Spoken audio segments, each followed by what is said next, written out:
Now, if you're thinking to yourself, geez, that is a lot of work to go to make all those individual materials and assign them each individually to the color card in Modo, you're right. You don't have to do that. There is a simpler way to do it. I just like that way because it's thorough and I'm insane. But if you want to do it a quicker way, you could just take a screenshot of like this chart, for example. I could head over to Photoshop, and this is a 1K image, 1024 by 1024. I'm going to paste this in here. And essentially, what I can do is just break this into a grid. So what I can do is just select some amount of space, something like that. I'm going to take this swatch right here, make a new layer, fill that, just like so. Now I'm going to duplicate that layer over and snap it to where we got 2 of them. And do the same thing, do it again to where I got 4 of them. One more time to where I have 6 of them. Perfect.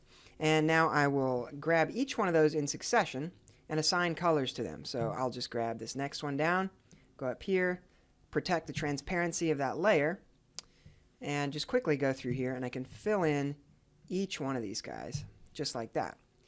So much, much quicker. Each one of these guys protecting the transparency as I go. And finally, this one.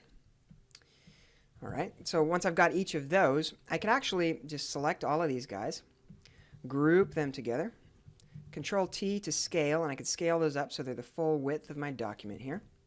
Hit OK. And now I could duplicate that, right? I could take this and duplicate it down, and duplicate it down again, and one more time. And then I would go through there and fill each one of those squares with the corresponding color from my color chart, right? You can imagine me repeating that process, going through each one, getting all the colors in the right places. Okay, and then once I have all the colors set the way I want them to be, I could go and create a new adjustment layer for my exposure. Right up here on top, I could set the gamma correction to 0.4545.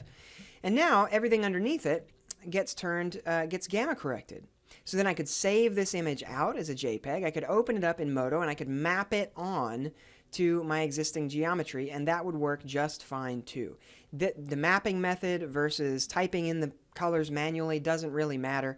I was using the colors for another purpose anyway. So just so you know, shortcuts are available and they are good. There's nothing wrong with them. Go ahead, do as you will.